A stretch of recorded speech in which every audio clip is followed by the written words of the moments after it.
We're just ordinary people living ordinary lives until we see someone on TV win a $25,000 prize. Come on down. I'll play any game for 10 seconds of fame. Come on down. I'll make a deal, just let me spin the wheel. Come on down. To win $1 million, all you need is a little luck and thorough knowledge of multiple disparate trivial subjects. All right, welcome back to Come on Down, the game show podcast, because I'm not going to do that thing for any longer. Well, we had a healthy 10 more minutes of it. I Wow. knew exactly what you were going to say. We were For mind 10 melting. minutes. You knew exactly what I was going to say for 10 minutes. Yep. All right, welcome to Coming On the Game Show podcast. I am John Baker. I am Jonathan Montney. I knew you were going to say Montney. Dude, I told you we could mind melt for 10 minutes holy easy. Shit, that's insane. Today we've got a doozy for you. I mean, it's basically a doozy. replica of yesterday, sort of. And by yesterday, I mean last week's episode. Do you know we're just doing the same stuff all over again. Do you know that it's Giving Tuesday? Is that like a fake holiday, like Boxer Day? Yeah, it's like I don't know, it has to do with charity or something. So you spend a shit ton of money for Black Friday, Cyber Monday, Black Friday, Small Business Saturday, right? Cyber Monday, right? And then when Day you of have Rest for Jesus, Day in of Rest, between. got it. And then for maybe the 10 cents that you have left after spending all this, you give it away. You just give it away. Yeah. Do you just throw it into the street? You could throw it into the street. What I like to do is go on top of a tall building and spin in a circle. Just throwing it or like spraying it. Right. So that some people can find it. Maybe pieces of it can hit some of my enemies and wound them. So sort of a 2 birds, 1 stone situation. Exactly. 2 birds, 1 coin. Exactly. So happy Giving Tuesday to you. Hopefully you're giving back a lot because, frankly, you have an excess of stuff in your home. You should feel bad about it. And absolutely, you should feel shame. Today, we are going to be talking about a game show from a different country, Canada. Yeah. And I'd like to do a special thank you shout out to my mother-in-law for suggesting this. Oh, she really? said You got to a me, suggestion. in her words, I have not, nor will I ever listen to your podcast. Wow. But I do want to be slightly supportive. I saw this Alex Trebek game show. I think it would be good for your podcast, which, again, I want to repeat. I have never, nor will I ever listen to it. Wow, that was really nice of her. That was high praise. I felt really good after she said that. Yeah, you should. So, yeah, this game we're going to be talking about today is called Pitfall. Pitfall. There's falling involved. And, yeah, before we get into it, we do have a commercial break. We got a word from our sponsor. Got to pay those bills. We have a unique ad for today's podcast. Thanks to our sponsor, Trebek, we're able to give one of our lucky listeners an all-expense-paid weekend getaway to the all-new Trebek. Trebek is a little getaway in Upper Manhattan filled with all things Alex Trebek. Walk through the soft 15-foot bristles hanging from the sky at the front gate resembling the iconic Trebek mustache. Take a spin on the Pitfall Ride, which is an elevator-like platform that goes down 10 feet and then back up again. Spoiler. Eat at the Trebek-inspired food court, which features foods such as kind Canadian kale salad, The Jeopardy Jambalaya, and the mighty mustache mahi-mahi. And the best part of the entire place is the Trebek clones. Hair and skin samples from the late Alex Trebek were used to create over 150 Trebek clones. Everywhere you turn, you're greeted by the friendly smile and kind eyes of an Alex Trebek lookalike. The first person to comment Trebeka on our 11th post on the Come On Down Instagram page will win this magical adventure worth a grand total of $1,940.22.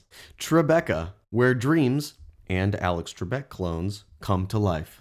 Wow, interesting. It's kind of like Tribeca, but... Right, but Tribeca is lower Manhattan. Gotcha. And this is upper Manhattan. Upper Manhattan. So, Sure. like Harlem. You're the New Yorkin. I don't know.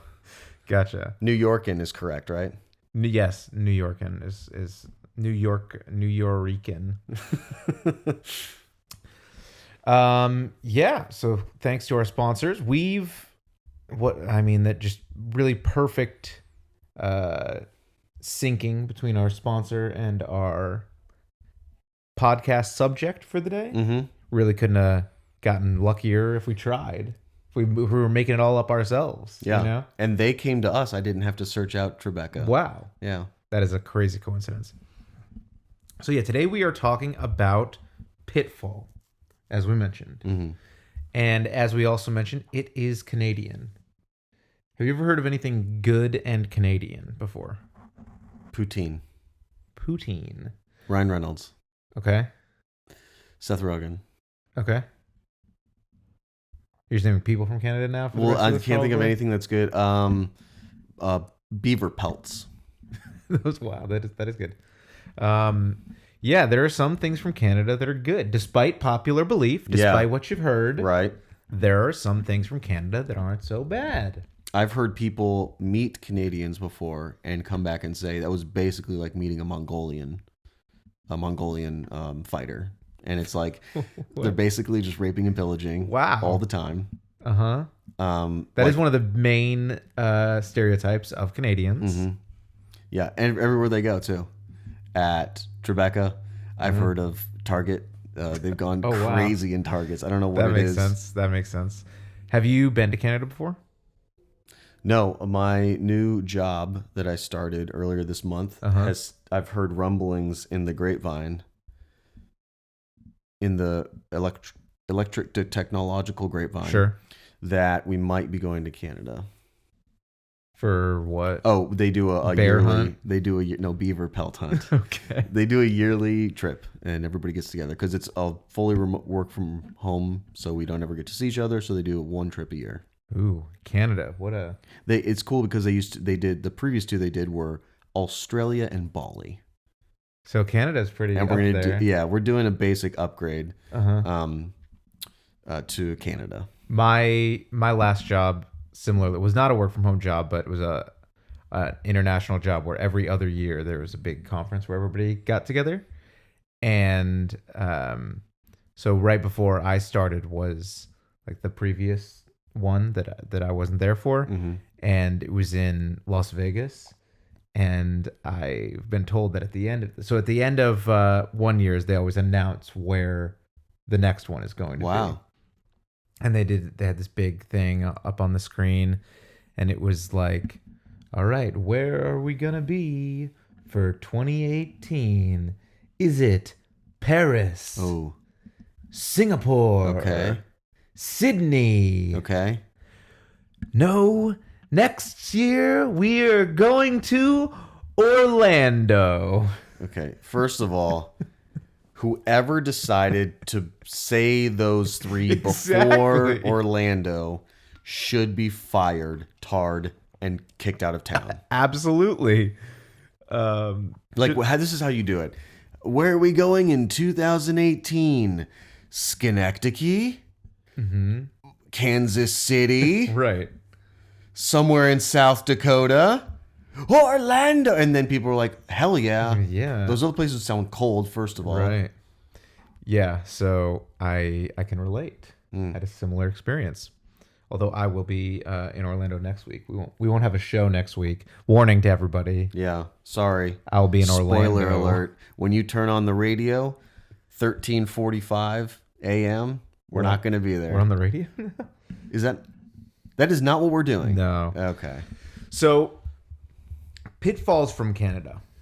I guess is the whole point of this story. Right. Not Orlando. Not Orlando. We might have confused you. Yeah, sorry. Orlando's not involved in this at all, except for I will be there next week instead of here on the couch. So it is slightly involved. It's involved in the future, but not in the present or the past. Yeah.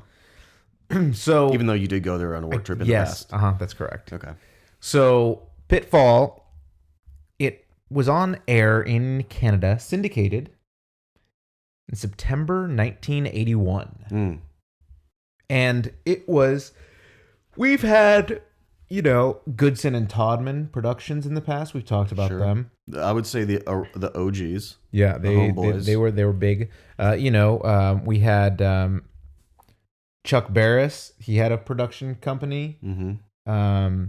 But this one was produced by Catalina Productions. There's no way that is real. Catalina Productions. And don't worry about that. It probably won't come up again later in this podcast. So Alex Trebek hosted this show. And he was looking disco as fuck. That was what I wrote in my notes. Alex Trebek looking disco as fuck is an exact line in my notes. If he had removed the suit tie button-up top and put on a silky sort of psychedelic print shirt with 3 buttons open to show his, obviously, I don't know for sure, I can only assume with the context clues that I have, a very hairy chest. Yeah, he would look 100% disco. Right now, he just has the mustache and hair. Yes, he had a poofy little fro. He had a bushy old mustache. We're all kind of familiar with his bushy mustache. Yep. We've seen it on Jeopardy a few years later. It is a paintbrush. But yeah, I mean, he was looking very late 70s, early 80s at this point in time because it was the early 80s. Yeah. So I guess that makes sense. There was a little bit of bleed through of the late 70s into the 80s. Yes.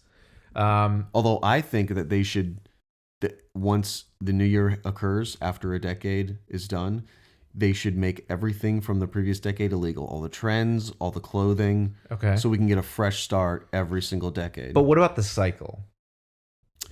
Okay, that's fine, but you can do that 10 years You have down to wait. the road. So like right now, It makes it illegal for the next 10 years. how like baggy jeans and stuff are coming back in style for some godforsaken reason. Right. And they were big in the 90s. Sure. So we're far enough removed that that's allowed. Correct. So you know how from ages birth to 21, you cannot drink or buy cigarettes? Sure. So that's kind of, we take that chunk. Okay. We and then you're allowed transfer back. Yeah. It's kind of like a reincarnation, basically. If you were Buddhist, Right. that's how you would interpret this. Stylistic cycles. That would kind of suck though if you were incarnated. Reincarnated? If you were originally incarnated. Your first incarnation. Your first incarnation is a bell-bottom jeans. You have to wait for them to come back. You were in then style? killed, and you were reincarnated again as bell-bottom jeans. And you're like, come on. Can I get some Jinkos or something? Give me a break. This cycle is killing me. Yeah. So, yeah, 1981, this came into syndication in Canada. And I thought when you brought this up, when I guess after your mother-in-law brought it up with you, and I did a cursory glance at Pitfall, early 80s, I thought, is this a show based on the Atari game Pitfall? Was my first thought. Because that was a game that I remember fondly from my youth, in which you could play a guy named Pitfall Harry. And was that like last name, comma, first name? Or was that first last name? that was first last name. His first name Pitfall, last name Harry. Sure. Yeah. And you're kind of Indiana Jones-ish, and you're swinging across pits on ropes. Okay. Making your way through the jungle and stuff like that. Aren't there like alligators in the bottom? Yeah, exactly. Okay. So I thought this was going to be based on that, and I was excited to see some people get eaten by alligators, just fall in some holes. We have not discussed your typical add-ons that became a little bit of a theme at the beginning of this podcast, where you wanted sharks to be at the bottom of. Right. We've missed that for a while, so wait for the Make It Betters at the end here. Might be happening in the future. They might be coming back into play. So, Pitfall, here's how it actually worked. Not a video game. No sharks or alligators that I saw. Sure. Basically, there were two people. And in that sense, it's like a lot of other game shows. A large amount of game shows. There were two people going head to head. And in this first round where they're going head to head, it is basically like a ask the audience almost like a Who Wants to Be a Millionaire, which we would see 20 years later. Almost like that dating game that we did a few weeks back where they were asking the audience for the matches. Oh, right. Okay. But no, this was its own thing. Love Connection is the game I was thinking of. They polled the audience with multiple choice questions with 4 answers. And those could be like opinion-based things. I've got one as an example. Yes. Okay. It's important that ladies avoid the no bra fad after what age? 18, 25, 30, or 12? See, the answer should be like 55 or something like that, where they were real you're saggy. thinking, yeah. But also this was like the early 80s. This is probably when like bras were coming back into fashion from the 60s and 70s. Right. They were killed. What's the opposite of reincarnated? Just dead? Died? Yeah, sure. They were killed off in the 60s and 70s. And then they were reincarnated in the early 80s. It was kind of like Fahrenheit 451. Isn't that where they were burning all of the books? They were burning the bras. Yes. So, yeah. So that would be a question. And then the audience would answer. And the contestants, starting with the defending champion, would give their answer of those 4 of what they think the audience answered. I'm going to go ahead and put a pin right there. Because when I watched my episodes, this was very confusing to me. Because what you just said, you described it perfectly fine. They do a quick description in the intro of the game. But when Alex Trebek is asking the questions, he's wording it in a way like he's asking the contestant what they think, their opinion, not their opinion of what the audience is asking or wanting. Like he's saying, like, what do you think? What do you think the answer is? I guess that's not that crazy. But to me, I was like, I don't understand why he's asking them what... Because their opinion is. Like he's basically asking it as if whatever the audience answered is correct. Like whatever the audience answered, that means it's the right answer. Right. Yeah. But yeah, the audience can be idiots. Which they are, because the audience answered 25 for that bra question. Well, right, because like 55 or 60 was not an available option. Right. But 30 was. So that was like the middle age. So you think they should have gone later? I don't know. It's a weird question. I didn't understand the question. It was a confusing question. It's why I brought it up. It was a confusing question. I don't get it. First of all, it was creepy. Second of all, Alex Trebek has a couple of creepy questions and comments throughout. Sorry, go ahead. So, yeah. Sure. Alex, he was not the stalwart, straight, knowledge cerebral man based. Yeah. that we would later see in Jeopardy. He was trying to have a little fun with this show. He was. He's having a little fun with it. He had a little bit of a disco looseness to him. Hey, man, disco as fuck. So the game went where each question would alternate who gave the first guess, because you could not guess the same answer as the other person. Dumb. So if the first person says 25, you've got to go with another answer. And if you thought 25 was for sure going to be the answer, you're screwed. Right. But you've now got to go with what you think you've got to go with the wrong answer is what you got to go with your second guess and hope your gut was wrong. Yeah, sure. So all of these 4 answers are put up on a little board behind Trebek, behind the contestants. And one of the notes that I made was the lighting on the answer board was so bad. Okay, explain. So, we didn't have like digital technology yet at this point in time. Correct. So there were these 4 answers and the board was kind of backlit. And they were not evenly backlit. Like the second one had the most light behind it, and then like the first and the fourth one were really poorly lit. Yeah. It just looked like I don't know, like a middle school project or something I would make, where I'm like, yeah, it's good enough. That's fine. First of all, if you had a light up looks like board I in your tried. middle school project, immediately. Thank you. They did supplement the crappy lighting, which I didn't notice, with little tiny bulbs, white bulbs around it that would flash. Yeah, not great. Not great lighting on that board. But like I said, each question would alternate who answered first after that.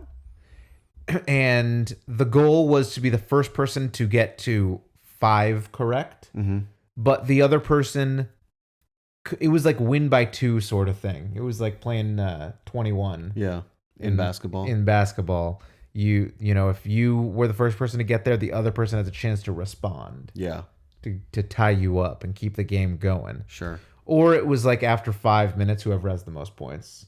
If there was a noise that occurred, he's like, you can win if you hear this noise. Bing, bing, bing. And it was like, if you have the most points at that point, you win. Right. That's the timer. So the goal was to win that, obviously. And if you do, you move on to the pitfall round, which sounds bad. It does. Because a pitfall is a negative thing.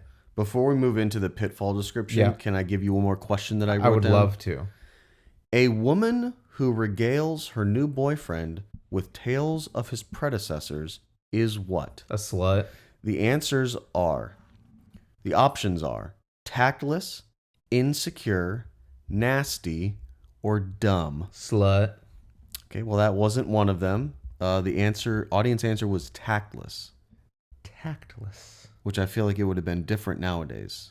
Slut. Yeah, people would have just been screaming that from the audience. And Trebek's like, please calm right down. Answer. Sorry. This is a democracy. Mm-hmm. Well, is it? It's not in Canada. Don't they have some sort of fake democracy? They have a queen. They had like the queen is on their money there. Like, you know, we fought that whole war so the queen wouldn't be on our money. Yeah. They didn't do that. Idiots. They're cool with it. I remember in high school, barely, you were a year ahead of me in high school. Right. So you were a senior and I was a junior. Mm-hmm. And I decided that I wanted to run for class president. Dude, this was the most fun I had in high school. And so I went to somebody and I was like, how do I get my name to be on the list of class president people? Mm-hmm. And they said, oh, you've got to be in student congress. And I said, well, I'm not in student congress. I just want to be the president. Yeah. Congress is for the fucking losers. I want to be the president. And they said, oh, only the people in student congress can be on the ballot. And I didn't like that rule. So I said, oh, is there a write-in? And they said, yeah. And I said, I'm going to start a writing campaign. And so you helped me make because people, the reason I wanted to do it is because people were putting posters up around the school. Right. And they were trying to be like funny and relatable. And they were all just really dumb and lame. And they annoyed me. For instance, one of them was, I don't think you're ready for this jelly because the Beyonce song was popular. That was popular at the time. And it was just somebody holding a jar of jelly. Right. And that was it. Get it? Yeah, that was the joke, apparently. And so I didn't like it.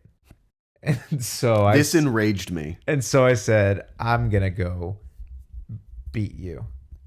Right. And so we made posters, like including one with me licking the inside of a tub of creamed butter that just said, I don't think you're ready for this creamed butter. And talk about the sex appeal one. Oh yeah, there was a girl that was kind of hot that was running, that was just like pictures of her looking hot. Yeah.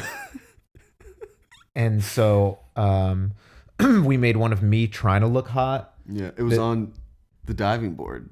On the diving board. You sat on my diving board and you were dipping your hand in the pool. And it said, I can't sell sex appeal because I'm ugly. And so we went and put all these posters up. We did 5, right? Yeah. 4 or 5. Yeah. For some reason, it was the only 2 I remember. There were several. We put all these posters up. And then we had like a field trip or something. And came back and they were taking all the posters down, or they had taken them down and were continuing to take it. So what happened was so Student Congress was a class on your schedule. Right. And so the teacher of Student Congress assigned them for their class to go around the school and take down all the posters that we had put up. Because we put up like 5 big posters and then we made a bunch of flyers and put them all up. I remember the flyers. Okay. And they assigned for their class to go around and take all my posters down. And so I remember just getting real upset about it and going to the principal. And they said, you need permission to put up posters in the school. Mm-hmm. And I said, did all these other people get permission? They said, well, the Student Congress has permission. And so I really didn't like that this was a fucking fascist authoritarian. That's exactly what it was. System. When you disrupt the system, people don't like it. No. And so we made T-shirts. I forgot about this. We made T-shirts that said, you can take down my posters, but you can't make me go naked or something like that. No, it was better than that. I don't remember what it was. It was something, but it was God, that was I must have not saved that T-shirt. How did I not save that? That was the gist of it. And like made like a dozen T-shirts and handed them out to our friends. Yeah. Anyway, I probably got 10 write-in votes. By the way, the hardest I've ever worked on a project in my entire high school. First of all, it took us the entire weekend. Second of all, we made these shirts with short notice. Your mom stayed up with us until like 11:30 or midnight. Yeah, because we were doing iron-ons. Ironing these pictures onto the shirts, which came out damn great. Great shirts. Campaign materials, top notch. Yeah. I mean, if it was on the merits of who ran the best campaign, yeah, I would have won hands down. For sure. If they didn't take down our posters, if we were able to get the awareness out there instead of third-party candidates being removed, silenced from the debate, silenced, not covered on the corporate news channel, which is run by the major political parties of the school, right? We would have gotten our message out there and we would have won. You know what they should have done though? They should have left them up, because you want to show that it doesn't mess with you. You don't care. Right. Who cares? But Good luck. They were scared. That's exactly what they were took scared them down. of what we stood for. Yeah. No more homework. Free pizza in the cafeteria. Yeah, which you can absolutely do as a student council president, right, in a government high school. And you know what? What is the student council president in charge of? I'd say like the 10-year reunion. Yeah. You know what we didn't have? A 10-year reunion. You didn't? No. I think we did. Well, you probably elected a much better leader. Yeah, sounds like it. You know what would have been at my 10-year reunion? Tell me, preach. Ball pit. Okay. All you can eat pizza. No homework. No homework at the 10-year? Absolutely. Oh my gosh, dude. You're hired. Thank you. You have my vote. Thank you. I did not vote for you in high school. Wait, hold on. Yeah. You were ineligible too because you were graduating. Here's the thing. I did all of this work on the campaign. Didn't get paid a cent. Hey, man. Didn't get paid a cent. Listen, our donors just didn't really come through. Right. So if you want to donate now, my Venmo is... Yeah, so there were no write-in votes on the poll of the audience for... That's how we got here, by the way. Yeah. That was how, because we joked about there being a write-in vote. Okay, got it. I backtracked myself to Man, what a good story. Where that brings we were. Such good memories. Tactless. Yeah. Tactless. Do you remember the one kid that had crumpled up our poster and thrown it into the trash can, and I went and retrieved it? Oh, yeah. Yeah. That was like, I had adrenaline coursing through my veins because it was like a popular kid. Whoa. He was on the tennis team. I think we made fun of his tennis poster or something. But yeah, I had seen it. And these were big posters. They were large posters. So he had to accordion this shit and jam it in there. And I went over there and I did something stupid where I was like, yeah, this is mine, thank you. And pulled it out. And I came back and like, you know, some of our friend group was laughing. And I was just like, I could punch a hole through a wall right now. I'm feeling it. That's how. I'm feeling it right now. Yeah, so... And I bet these contestants had adrenaline pumping through their veins as well. Wow, tied right back in. Right back in. Yeah, full circle. So, yeah, they They get the answers from the audience. They've got to match them. Yada, yada, yada. Yada. But what we didn't mention before we go into the pitfall round is that they're earning along the way pitfall passes. Don't you love a pitfall pass? PPs? They're earning PPs? Uh-huh. A little pit pass. So on your first, third, and fifth, I believe, correct answer, Okay. you can earn a pitfall pass. What does that mean? I don't know. So here's what it means. Before you go into the pitfall round, you get, you do the standard, here are the prizes you can win. And so this is a very elaborate set. It is very elaborate. Very elaborate set. There are basically a row of 8. It looks like the set of Rent, the musical. Okay, I haven't seen that. 2 stories. 2 stories all the way across. All the way across 8 doors? 8 doors. And on top and bottom. Top and bottom. And they're each little like elevators. All 8 of these things across. And the goal is you're on the 2nd floor. You want to get all the way across to the end. Each one you get to, you win like $100 extra. When you get to the 5th one, there's a midway prize basically, and then when you get to the 8th one, you win a vacation prize package valued at $25 hundo. Dude, $25 hundo in the 80s? Holy crap! Right, and as you're the defending champion, you come back, you win your game again. You can win more money. Next episode, you keep going, you do it again, and you're banking money all the way through the first round and second. You're getting the money per door that you get to also. Right, that does not have a queen on it. Well, it is Canada, so oh shoot, that does have will queens inevitably on it. have queens. Jeez. So what if it was just like Freddie Mercury was on on your? That money? would make sense. I think I would like that better. But I would respect Canada a little bit more. If Freddie Mercury was the face of the Canadian money, I would want the mustache part of his picture to actually have 3D bristles that you can kind of like rub with your finger. Think about what that would do to the exchange rate. Like Canadian dollars would be worth so much more. It would be unbelievable. It would take a team of 40 to make each dollar. It'd be so expensive to make the dollar. You know how it's like $1.02 to make not a cent or whatever it is. It's like cost more money to make a penny than a penny's worth. Or right. Something. It'd be the same way. It would cost 4,000 Canadian dollars to make 1 Canadian dollar. That would wreak havoc on the economy. Yeah, it would. Kind of like the Omicron variant. Yeah, but we don't know much about it, so we don't really know. It's going to kill us all. I guess. We're going to die. Yep. So you go to the pitfall round, but first, before you do, you get all the prizes laid out, and then you get a little light show. Ooh. Basically what happens is each of the little doors, each of the 1 through 8s is going to light up. On the bottom row. On the bottom row.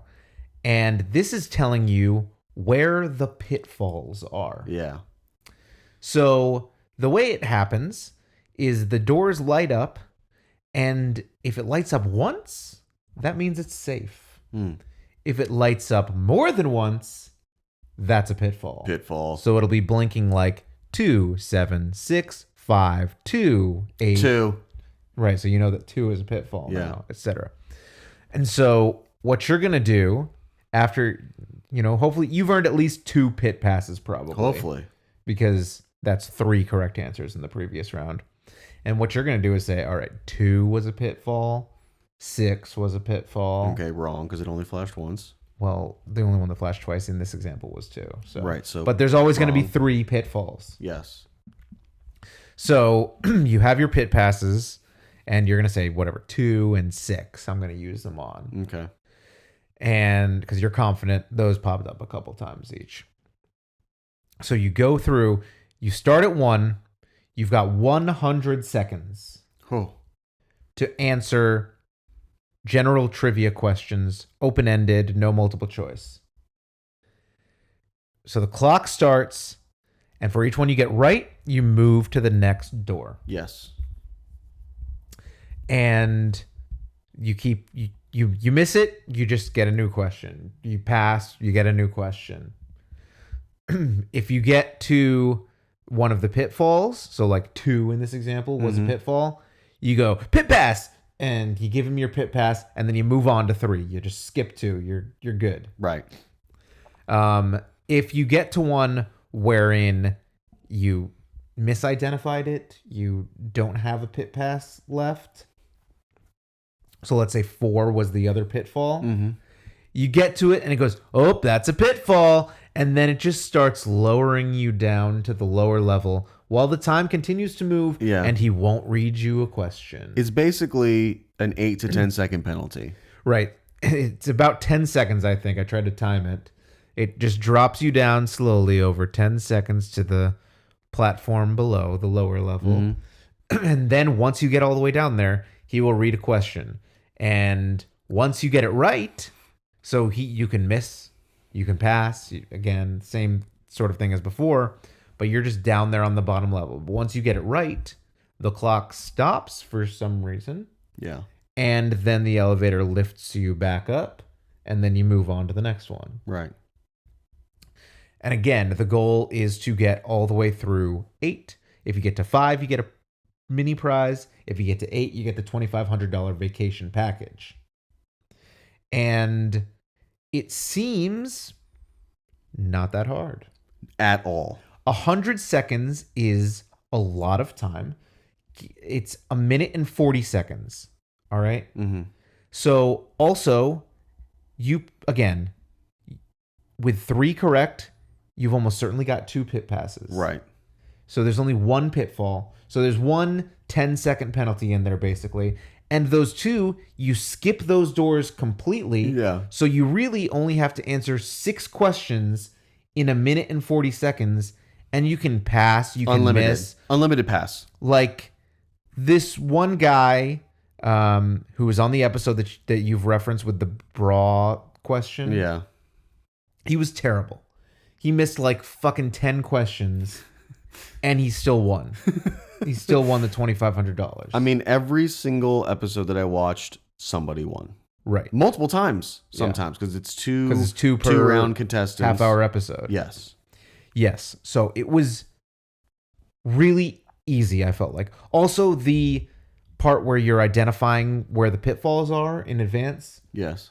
Also easy. It reminded me of those things that you see at the baseball game where they're like, we're going to put this baseball under the 2 helmets and we're going to switch it around. You know what? I take it back. That is harder than the pitfall identifying round with the lights. Yeah, because it's not, the flashing is not that fast. No. It's literally like the speed is like 2, 6, 4, whatever. Like it's not like 2, 6, 4. Yeah, it's not like the later rounds of Simon Says. It is the early rounds of Simon Says. Yes, it is like a pause. Bum, bum, bum. Pause. It's quite easy to identify where those pitfalls are. So again, you've probably got only 1 pitfall that you have to deal with if you are mildly competent. Yeah. And that's really not going to slow you down. Because this woman did it with like 30 seconds left easily that I saw. I mean, it's just too easy. It's way too easy. And maybe that was part of the problem. They ran out of money. Maybe that was part of the problem. So, Catalina. I told you it might not come back. I was wrong. It's coming back. You lied. Catalina Productions. Canadian production company that ran this show. They got their start because drug money, and there was a big government subsidy for Canadian produced television airing in Canada. Okay. So basically, and you see this in a lot of countries, even now, even Canada now, Hollywood is so prolific around the world that a lot of countries are kind of trying to resist like American culture becoming their culture. Impossible. Because everything that is big and global is produced in Hollywood. Right. Deal with it. In the United States. And exported to all these countries around the world. Like, for example, I know France, I think, has recently enacted a law in which Netflix or other streaming services have to have a certain percentage of French content on the platform. And that is what happens when you live in a fascist country. Right. So like, because all that's going to really result in is like Netflix removing a bunch of content so that the percentage of French content meets the goal. Ooh, I like that. So it's just going to be a lot less stuff on France Netflix. Or in Canada, for example, I know like with government funding or their public TV shows, like in Canada, it's kind of like in England where like the BBC is run by the government or whatever. Yeah. Or, you know, PBS here. Isn't everything run by the government? Yeah, basically. But, you know, like PBS is run by the government. It's got government funding, so it doesn't have like regular commercials and stuff like that. In Canada, like Degrassi, for example, like you have to have a certain percentage of Canadian actors in your shows in order to get the government funding. Okay. So like Drake, aka Jimmy from Degrassi, he's Canadian. You know that. Like all those actors are Canadian actors on the show. He was such a well-versed actor. He acted standing up and also in a wheelchair. In a wheelchair. He was because he got shot by Rick after Spinner tarred and feathered him on the Quiz Bowl, which where we talked about College Bowl. That's kind of what they were doing in Degrassi in the episode, because Rick was like a nerd, and Emma, who was Spinner's girlfriend, was also on like the Quiz Bowl team. Okay. And they were, I don't remember why exactly, they were kind of bullying Rick about it. They tarred and feathered him. So aggressive. It was not like a burning hot tar situation. It was like a glue. Oh, like a lukewarm tar? Yeah, exactly. It didn't physically hurt him, but it just embarrassed him. Yeah. And he became a school shooter. And I forgot about that part. He became a school shooter. Yeah. And he shot Jimmy and paralyzed him. Yeah. Which I mean, sounds tragic, and it is on paper. But think about, as an actor, they're like, you are going to be able to sit down in scenes all day long. Right. And you're like, sweet. Yeah. So Aubrey Graham, who played Jimmy and who also plays Drake, got I forgot he had a real person name. He did. He wasn't just Drake when he was 14 years old. If you were a famous whatever and you got to the status of one named famous person, what would it be? Drake. You would also take I would Drake. go with Drake just to see if I could like surpass him oh my god. In terms of like, you know, fuck you, I'm Drake now. You want to go toe to toe with Drake and see if you can, if I can out Drake. 2 decades later can build up enough steam and a following for when people say Drake, they think of you. Right. John Baker, not Aubrey Graham. Correct. I mean, good luck with that. That's why I'm naming my son LeBron. So he can become the new LeBron. And I'm naming my daughter Beyonce. Holy crap. How come all these black people just have one name? Prince. Well, yeah, that's just another black person. Right, sure. Madonna. Okay. Yeah. Or, well, I was going to say Lady Gaga. That's just a weird fake That is name. a too fake. Pink. Okay, right. Brittany. Okay, fair. I'll give it to Brittany, it's Brittany. Brittany bitch is her last name, actually. Christina. Yeah. So I'm just naming first names you are, of famous yeah. white. You're not even naming people that have one name at this point. So Alex Trebek, he was Canadian. Little known fact. We already said that. He was Canadian. But that's why they were producing this show syndicated in Canada, and the reason that Alex Trebek was doing it is because he was Canadian. At the time, he was also hosting another game show. We talked about hosted a Classic Concentration previously. Yeah. He was also hosting another show in the U.S. at the time, so he kind of had to go back and forth between L.A. and Vancouver where they were shooting this. Right. Also, so Catalina Productions, as they were set up, the very first thing that they did was a revival of Let's Make a Deal, which we've talked about before. Because Monty Hall was Canadian. And so they did a syndicated revival of Let's Make a Deal in Canada with Monty Hall. And then they said, oh, we've got this idea for a new game show, Pitfall. We'll do that as well. So originally Pitfall was concocted about 2 years earlier. And it was going to be a little more like Hollywood Squares.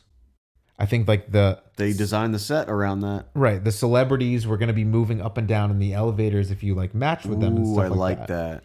And so they told the celebrities, like, keep your hands and feet inside the moving vehicle. And one of them like thought it would be funny when they were filming a pilot if, they didn't want to go down in the elevator because that means that, it was a miss, it was a match or whatever. And so they're like, no. And they grabbed the ledge up top so that they wouldn't go down. But the elevator machine keeps going down. Sure. No matter where your fingers are grabbing on outside of the vehicle onto a bar. And their fingers got crushed. And oh my God. They said, they were going to sue and all this stuff. And so they put the game show on ice for a bit. And his fingers. Yeah, they had to ice the fingers and the game show. And then a couple years later, things had died down. People forget, baby. They retooled it. Can you imagine in this current time in our culture now? People we don't forget anything. Bullshit, dude. Well, no, we just don't forget anything that you tweeted when you were 12 years old. Okay, yes, that is correct. But like if present day you say something stupid, baby, just wait 48 hours and something else. Wait for the news cycle to catch up. So it came back, retooled, no celebrities this time. No. Because these paupers aren't going to sue us. I love how that one guy ruined it for every celebrity. He really. Who could have, that was 8 celebrity jobs that he ruined. By just not following instructions and grabbing onto poles while an elevator is going down. I bet it was pretty funny though to hear him scream like that as he crushes his fingers. So, Let's Make a Deal and Pitfall were on there. Catalina Productions syndicating these bad boys, getting it going. Catalina Productions didn't really know what they were doing that well. I don't know about that. They kind of just were excited about the government cheese. They paid them in cheese. Yes, exactly. They were excited about that government money, the subsidies for doing all this Canadian produced stuff. Sure. That the government was going to give them money for.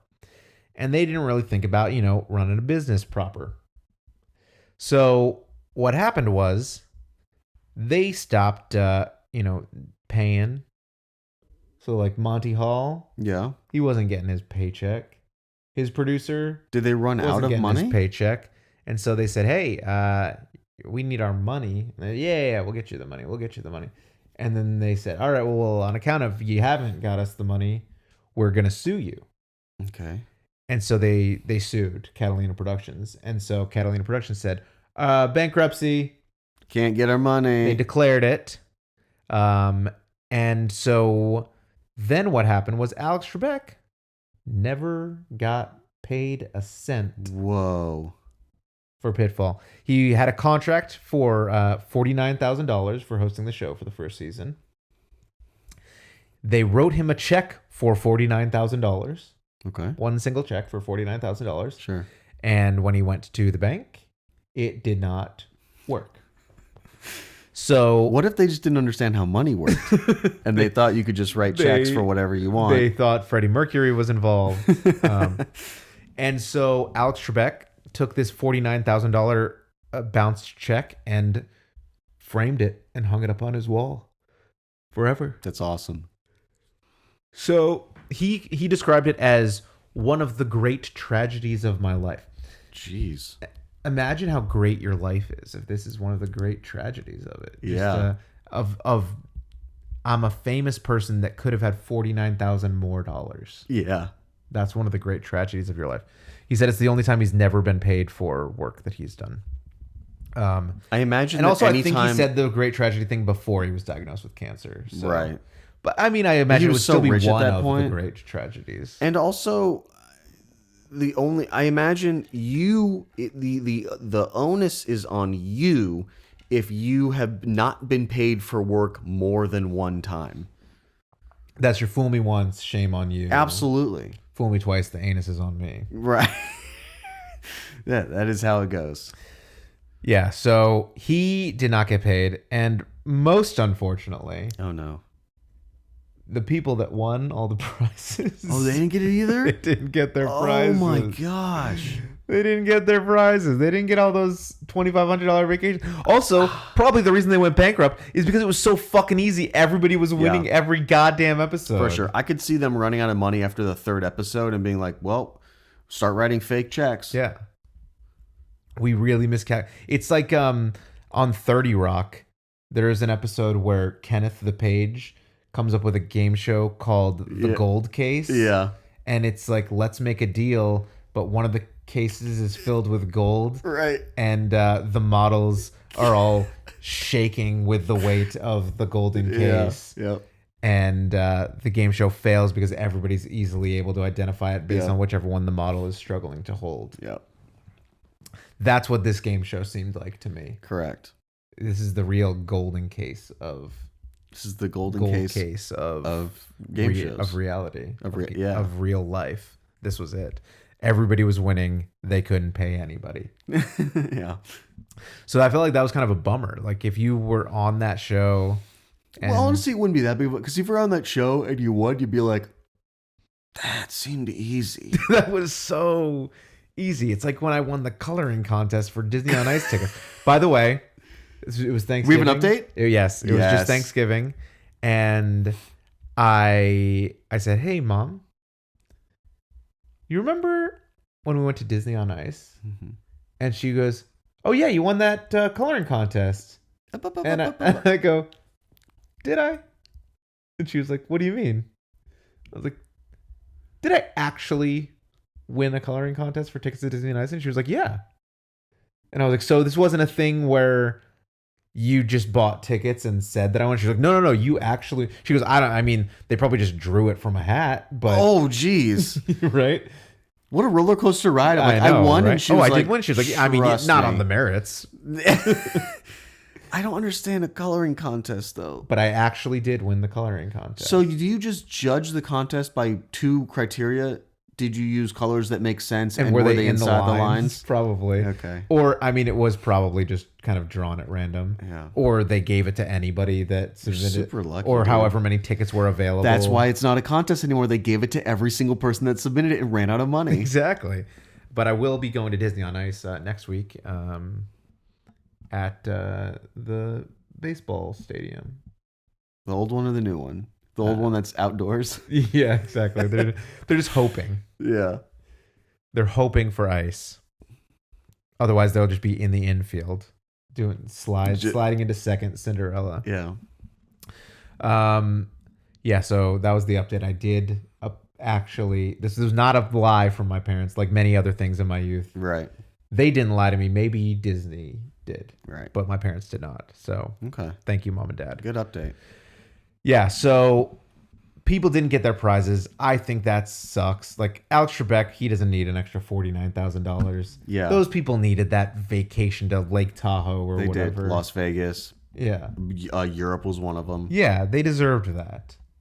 I want to go to Italy. I don't know if I would say deserved, but they earned it. They won it. They won it fair and square. All right. And I think it's unfair. And Billie Jean, who Alex kept calling Billie Jean, she earned it for that alone. But it was just a real mess of a game show from start to finish. And all the behind the scenes stuff was the messiest of all. What did you think of this show? I'm going to go through a couple likes and dislikes. Yeah. One of my likes was Alex Trebek as being a naughty boy. He was making some quips. He was making some quips. He was being a naughty boy. I said the insurance might have been a nightmare there. He said, he did say something about 25-year-old girl. 25-year-old girls. Mm-hmm. That was what the question was something like, what does a woman look for in a man, or what is a woman like in a man? And it was like, sexy, whatever, blah. And he was like, yeah, I understand that's what the audience said, but for me, I'd probably want a 25-year-old woman. Yeah. And no audience interaction. It was not really laughter or anything. No. Like, I'm just saying that's what I like. So that is the line that I wrote down as being a naughty boy. Uh-huh. I hate that the fate of your success or demise is in the hands of an audience. Sure, there's a bunch of idiots, and you have to. It's like that. Not even idiots. It's just like I don't know these people. That bullshit game. Let's tell the people how you feel about apples to apples. It's bullshit game, And It's bullshit game. it's bullshit game. The goal is to appease a group of idiots that you're playing with. And you usually play with your friends. And they're all fucking morons. Okay. Right. And so that's also why you don't like the raunchier version. Yeah, what's that game called? Bananas to Bananas. I honestly don't remember what it's called. Cards Against Humanity. Yes. Yeah. Also fucking dumb. Anyway, okay. Defense is spelled Defence. Yeah, that's the Canada, England way to spell it. Great. Go fuck yourself. You should be able to guess the same thing. But then how would anybody ever win if you just keep guessing the same thing as the other person? You don't have to always keep guessing the same thing, but Okay. I You mean, can disagree. okay, I do see your point there. Yeah, it could be. It would slow down the game too much, maybe. I guess. Yeah, because you'd have to win 5. Right. Sure. Okay. Whatever. That fucking piercing beep when a contestant gives their answer was horrible. All the questions were way too easy. And then I didn't like this because I myself was a little confused by how the game worked. Trebek says, he gives this whole spiel on how the game works, and he goes, sounds simple? It's not.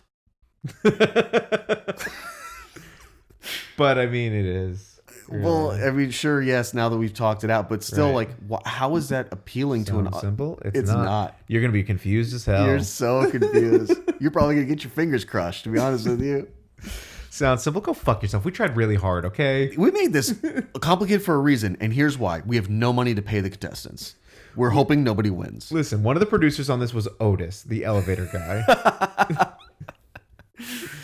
I'll just jump into my make it betters. Sure. Remove the annoying buzzer noise. So yeah, that thing you just complained Hated it. about. Uh-huh.